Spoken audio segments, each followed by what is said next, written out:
What if many of the mundane things you do on a smartphone can be done without even pulling that phone out of your pocket? That's what Google's up to with Android Wear. The idea isn't to have a watch replace your phone, but rather, Wear plays a complementary role by letting you do things like see and dictate messages, view appointments, set alarms and reminders, get driving directions and Google Now notifications. And hey, if your watch is connected to a phone, you should also be able to use the built-in mic and Google Now's voice search engine to ask it any question you're curious about. Since it's an extension of the Android mobile operating system, it's already got tons of developer support. And by adding just a few lines of code, third-party apps can become even more useful on Wear than they already are. Already, you can order pizza, call for a Lyft driver, record fitness data, and follow a recipe. And there's plenty more use cases that will flood in over the next few weeks. A platform is only as good as the hardware that supports it. 3 watches were introduced last week. The LG G Watch sells on Google Play for $229. And the Samsung Gear Live is $199.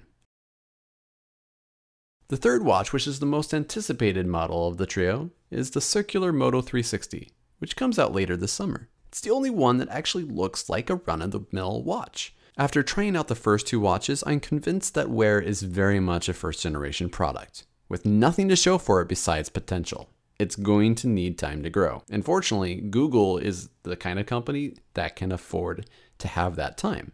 The first pair of watches are not stylish and they have horrendous battery life. If I had to choose one of the 2, I would go with the Gear Live. The G Watch is essentially a big black box that's strapped to your wrist, while the Gear Live is at least slightly more stylish, and it curves around the contours of your wrist, but still is not desirable enough where you're going to want to plunk down a whole bunch of money for it. The watches have always-on displays, and they're going to suck battery power as a result. And it's true that you can turn off the display, but it kind of defeats the purpose of having that glanceable smartwatch experience, which is capable of giving you that necessary information that you want to be able to look at, such as the time. They're clunky and they can only get charged up by using tiny accessories that the watch can attach to.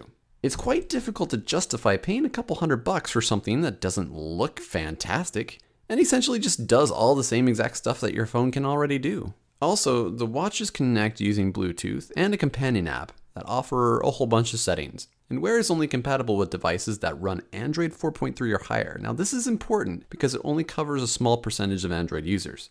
That means if you use iOS or Windows Phone or even an older Android device, don't bother getting one of these. So why would you get one of these? Well, they're helpful if you don't always have your phone next to you and you want to check your email. They're handy if you do a lot of driving and you need to navigate. They're especially nice if you're trying to resolve a bet about how tall Lisa Kudrow is. But if you don't care for the color displays that make the watches difficult to see in direct sunlight, and you'd rather hold out for a watch with solid battery life, it's time to move on to something else for now. Smartwatches may never be a necessity, but hopefully in the next few months, Android Wear can morph into this ultimate device that I'd feel good using on a regular basis. For this very moment, however, it's best to save your money until a new generation of Android Wear products comes out with better battery life. Or hey, hopefully the Moto 360 will be pretty good. I had a conversation with Aaron's father, Robert. It was very moving to me about his son, and I realized I was going to make a full-length documentary. And the first thing we did